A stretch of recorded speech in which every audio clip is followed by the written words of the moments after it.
नमस्कार साथियों, ज्ञानकृत क्लासेस में आपका स्वागत है। इस वीडियो से हम शुरुआत कर रहे हैं एनसीईआरटी एमसीक्यूज़ सीरीज़ की। इस वीडियो में हम बात करेंगे क्लास 6th एसएसटी के चैप्टर नंबर 1 के बारे में। इस चैप्टर से संबंधित जितने भी एमसीक्यूज़ बनते हैं, उन सभी को हम इस वीडियो में देखेंगे, जो कि स्कूल और सभी प्रतियोगी परीक्षाओं के लिए उपयोगी रहेंगे। तो चलिए वीडियो को शुरू करते हैं। हमारे पास पहला प्रश्न है, नदी का वह भाग जहाँ वह समुद्र से मिलती है, क्या कहलाता है?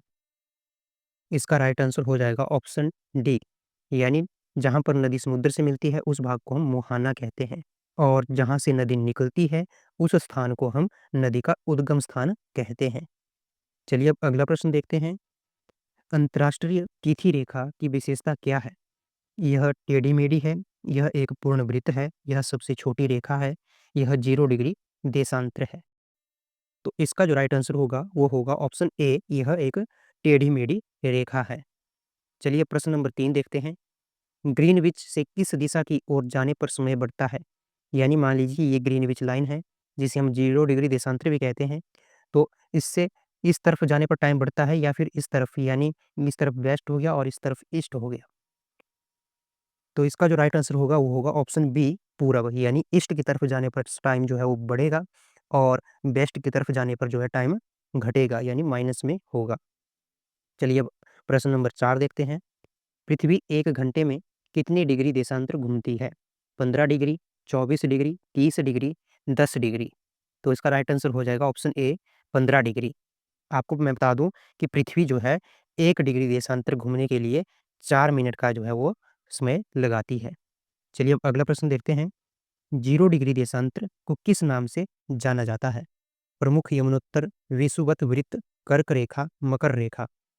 तो इसका राइट आंसर हो जाएगा ऑप्शन ए, प्रमुख यमुनोत्तर। विषुवत रेखा जो है उसको 0 डिग्री अक्षांश के नाम से जाना जाता है। कर्क रेखा को 23.5 डिग्री उत्तरी अक्षांश के नाम से जाना जाता है और मकर रेखा को 23.5 डिग्री दक्षिणी अक्षांश के नाम से जाना जाता है।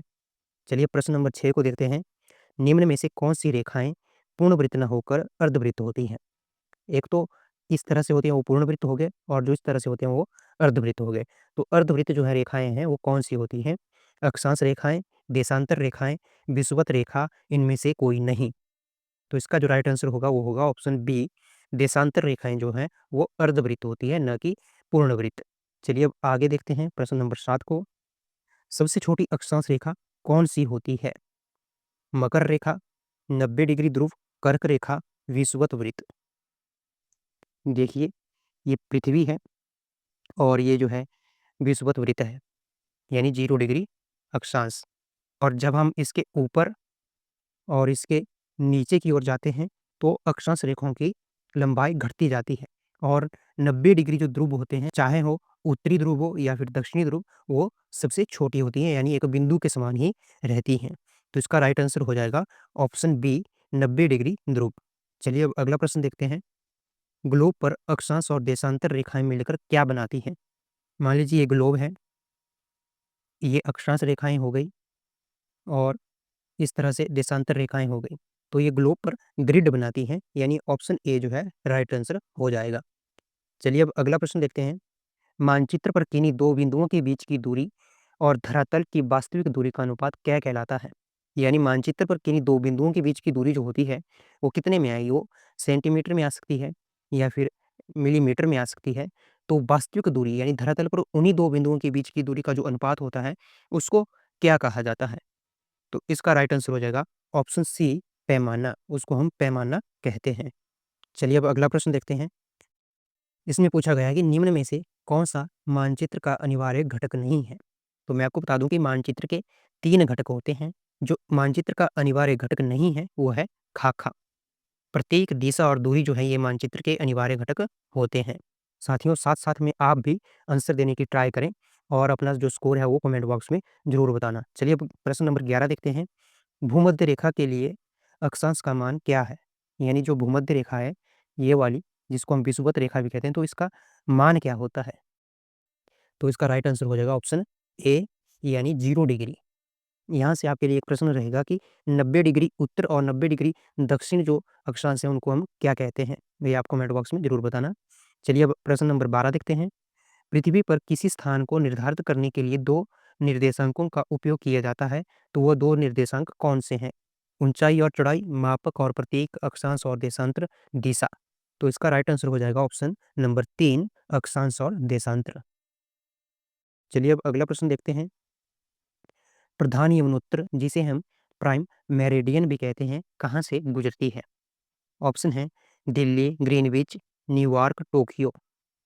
इसका राइट आंसर हो जाएगा ऑप्शन नंबर 2 ग्रीनविच। चलिए प्रश्न नंबर 14 देखते हैं। भारतीय मानक समय ग्रीनविच मीन टाइम से कितना आगे है? 4 घंटे, 5 घंटे, 5 घंटे 30 मिनट और 6 घंटे। तो इसका राइट आंसर हो जाएगा ऑप्शन नंबर 3 5 घंटे 30 मिनट। आपको कमेंट बॉक्स में ये बताना है कि ग्रीनविच जो मीन टाइम है, वो कौन-सी देशांतर रेखा है और भारतीय मानक समय जो है, वो कौन-सी देशांतर रेखा है। इन दोनों के उत्तर आपको कमेंट बॉक्स में देने हैं। चलिए अब अगला प्रश्न देखते हैं। मानचित्र पर जिले की सीमा को दर्शाने के लिए किसका प्रयोग किया जाता है? रंगों का, बिंदुओं का, रेखाओं का या फिर अक्षरों का? तो इसका राइट आंसर हो जाएगा ऑप्शन सी रेखाओं का। किस तरह की रेखाएँ होती हैं? इस तरह की लाइनों का प्रयोग किया जाता है और राज्य की सीमा को दर्शाने के लिए इस तरह की लाइनों का प्रयोग किया जाता है। चलिए अब आगे देखते हैं प्रश्न नंबर 16 को। मानचित्र पर निर्देशांकों का प्रयोग किया जाता है दूरी मापने के लिए, दिशा बताने के लिए, ऊंचाई दिखाने के लिए, किसी स्थान की सही स्थिति बताने के लिए। तो इसका राइट आंसर हो जाएगा ऑप्शन डी किसी स्थान की सही स्थिति बताने के लिए निर्देशांक का प्रयोग किया जाता है। चलिए अब अगला प्रश्न देखते हैं। कुल अक्षांशों की संख्या होती है? तो ये प्रश्न आपके लिए रहेगा, इसका जवाब आप कमेंट बॉक्स में जरूर देना। चलिए अब अगला प्रश्न देखते हैं। अंतर्राष्ट्रीय तिथि रेखा किस देशांतर को कहा जाता है? 0 डिग्री, 90 डिग्री, 180 डिग्री या फिर 360 डिग्री। तो इसका जो राइट आंसर होगा वो होगा ऑप्शन सी 180 डिग्री जो देशांतर रेखा है उसको अंतर्राष्ट्रीय तिथि रेखा कहा जाता है। चलिए अब अगला प्रश्न देखते हैं। प्राचीन भारत में प्रधान यमुनोत्तर के रूप में किस देशांतर रेखा को माना जाता था जो उज्जैन से होकर गुजरती थी?